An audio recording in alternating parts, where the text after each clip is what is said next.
سب سے زیادہ دنیا میں اگر کوئی مقروض ہے تو امریکہ ہے, اور ٹاپ پہ بھی اکانومی ہے تو امریکہ کی ہے. بھئی اگر وہ اٹھاتے ہیں نا قرضہ تو وہ اس کو انویسٹ کر کے اس میں سے جنریٹ بھی کرتے ہیں, ہم صرف لے کے کھاتے رہتے ہیں. جب ختم ہو جاتا ہے تو پھر ہم کسی سے اور ادھار مانگتے ہیں, تو کب تک کوئی ادھار ہمیں دے گا؟ پہلے تو ہم دنیا کی ضرورت رہے ہیں کرائے کے قاتل بننے کی وجہ سے, اب دنیا کو ہماری ضرورت نہیں ہے. انہوں نے اپنے معاملات خود سیٹل کر لیے. آپ دیکھ لیں طالبان نے بھی اپنی صلح کر لی ہے امریکہ کے ساتھ, اور وہ کیسے اپنے عہد کے اوپر ماشاءاللہ پکے ہیں کہ فلسطین کے حق میں ایک بیان بھی نہیں دیا. ہاں, یہ کمٹمنٹ تھی ان کی امریکہ کے ساتھ. قطر میں جب یہ فائنل ان کے ہینڈ اوور کیا گیا, انہوں نے کہا حضرت آپ کو غلط فہمی ہوئی ہے کہ پشتون موومنٹ ہے, آپ اس کو اسلامک جہاد نہ کہیں, ہم اپنی آزادی کے لیے جنگ لڑ رہے ہیں, اس کا اسلام سے کوئی تعلق نہیں ہے. دنیا میں کہیں مسلمانوں پہ ظلم ہوگا ہم کوئی بیان نہیں دیں گے. اللہ کے فضل سے نہ کشمیر کے لیے کوئی بیان آتا ہے ان کا, ہاں انڈیا سے وہ پینگیں بڑھا رہے ہیں, اور نہ فلسطین کے لیے کوئی بیان آتا ہے. ہمیں تو یہاں بتایا گیا تھا کہ یہ جناب کوئی خلافت راشدہ قائم ہو گئی ہے, ایک بریگیڈ انہوں نے قائم ہوتے ہی جو ہے نا بھیج دینی ہے وہاں کشمیر فتح کرنے کے لیے, اور ایک فلسطین کے لیے. لو سامو ہاں.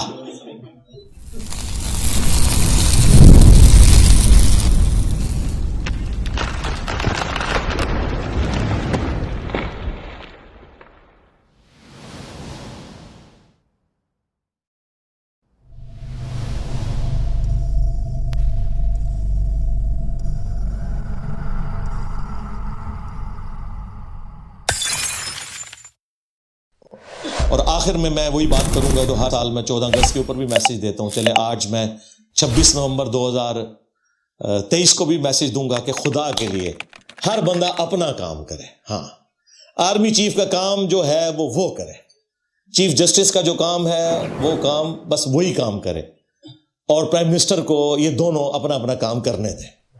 پرائم منسٹر بیچارہ ہمیشہ پوری زندگی اس چیز کے ساتھ ہی اپنی زندگی گزارتا ہے کہ میں نے آرمی کو کس طریقے سے سیٹسفائی کرنا ہے, میں نے جوڈیشری کو کس طرح سیٹسفائی کرنا ہے, اور وہ اپنا کام کر ہی نہیں سکتا. کوئی بھی ہو پرائم منسٹر, اب تو سب کو ہاتھ لگ چکے ہیں اللہ کے فضل سے. تو سارے اپنا اپنا کام کریں. جب تک ہم اپنا اپنا کام نہیں کریں گے ایمانداری کے ساتھ, اس وقت تک یہ ملک آگے نہیں جا سکتا. اور جب ہم اپنا کام نہیں کر رہے ہوتے تو یقیناً ٹائم تو آپ نے پاس کرنا ہے, پھر دوسروں کا کام کر رہے ہوتے ہیں, اور جب دوسروں کا کام کرتے ہیں تو اپنا کام بھی رہ جاتا ہے اور دوسروں کا خراب ہی ہوتا ہے, وہ بنتا کوئی نہیں. جس کو میں کہتا ہوں لچ فرائی کرنا, یہ لچ فرائی کرنا چھوڑ دیں. باقی جو ملک کی اکانومی ہے ظاہر ہے اتنی آسانی سے تو یہ اب اٹھنے والی نہیں ہے. میں نے تو اپنے بھائی جو ہیں فیصل وڈائش صاحب جو دیکھو سنو جانو والا کرتے ہیں چینل, ان سے بھی میں نے ریکویسٹ کی تھی. انہوں نے میری ریکویسٹ کے اوپر ایک پروگرام ریکارڈ کروایا ہے.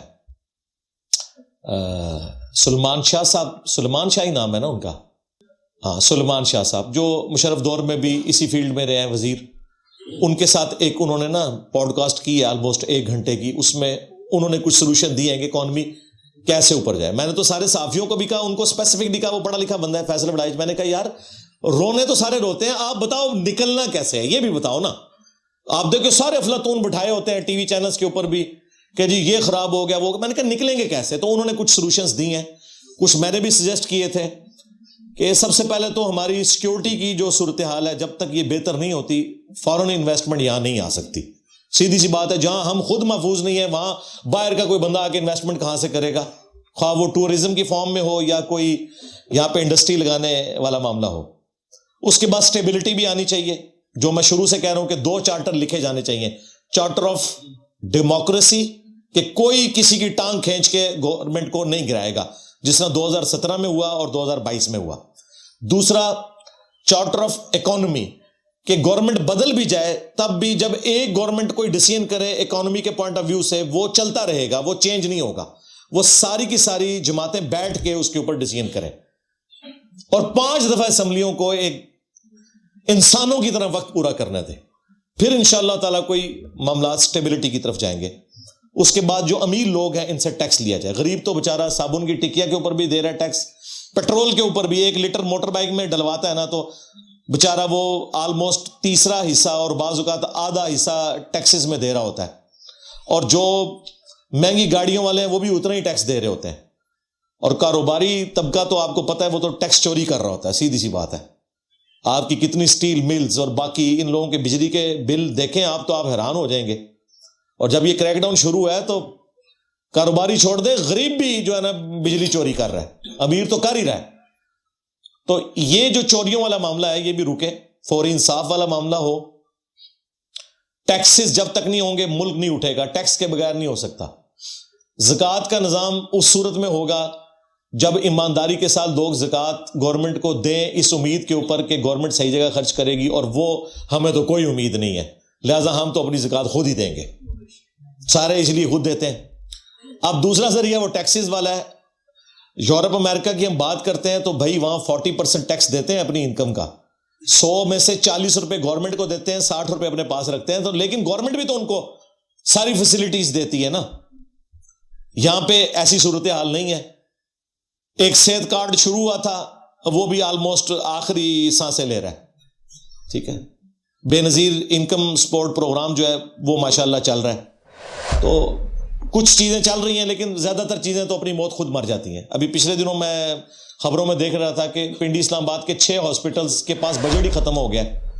وہ جو غریب لوگ علاج کرواتے تھے وہ کہتے ہیں ہمارے پاس اب پیسے نہیں, کہاں سے, ظاہر ہے ملک کمائے گا تو خود بھی کھائے گا اور کسی کو کھلائے گا نا. تو ملک ہمارا کما تو کوئی نہیں رہا, یہ ادھار کے پیسے اٹھاتے ہیں وہ خرچ کر دیتے ہیں. بھائی ادھار ہمیں اس لیے ملتا ہے کہ ہم آگے, سب سے زیادہ دنیا میں اگر کوئی مقروض ہے تو امریکہ ہے, اور ٹاپ پہ بھی اکانومی ہے تو امریکہ کی ہے. بھائی اگر وہ اٹھاتے ہیں نا قرضہ تو وہ اس کو انویسٹ کر کے اس میں سے جنریٹ بھی کرتے ہیں, ہم صرف لے کے کھاتے رہتے ہیں. جب ختم ہو جاتا ہے تو پھر ہم کسی سے اور ادھار مانگتے ہیں. تو کب تک کوئی ادھار ہمیں دے گا؟ پہلے تو ہم دنیا کی ضرورت رہے ہیں کرائے کے قاتل بننے کی وجہ سے, اب دنیا کو ہماری ضرورت نہیں ہے. انہوں نے اپنے معاملات خود سیٹل کر لیے. آپ دیکھ لیں طالبان نے بھی اپنی صلح کر لی ہے امریکہ کے ساتھ, اور وہ کیسے اپنے عہد کے اوپر ماشاءاللہ پکے ہیں کہ فلسطین کے حق میں ایک بیان بھی نہیں دیا. ہاں, یہ کمٹمنٹ تھی ان کی امریکہ کے ساتھ. قطر میں جب یہ فائنل ان کے ہینڈ اوور کیا گیا, انہوں نے کہا حضرت آپ کو غلط فہمی ہوئی ہے, یہ پشتون موومنٹ ہے, آپ اس کو اسلامک جہاد نہ کہیں, ہم اپنی آزادی کے لیے جنگ لڑ رہے ہیں, اس کا اسلام سے کوئی تعلق نہیں ہے. دنیا میں کہیں مسلمانوں پہ ظلم ہوگا ہم کوئی بیان نہیں دیں گے. اللہ کے فضل سے نہ کشمیر کے لیے کوئی بیان آتا ہے ان کا, ہاں انڈیا سے وہ پینگیں بڑھا رہے ہیں, اور نہ فلسطین کے لیے کوئی بیان آتا ہے. ہمیں تو یہاں بتایا گیا تھا کہ یہ جناب کوئی خلافت راشدہ قائم ہو گئی ہے, ایک بریگیڈ انہوں نے قائم ہوتے ہی جو ہے نا بھیج دینی ہے وہاں کشمیر فتح کرنے کے لیے اور ایک فلسطین کے لیے. لو سامو, ہاں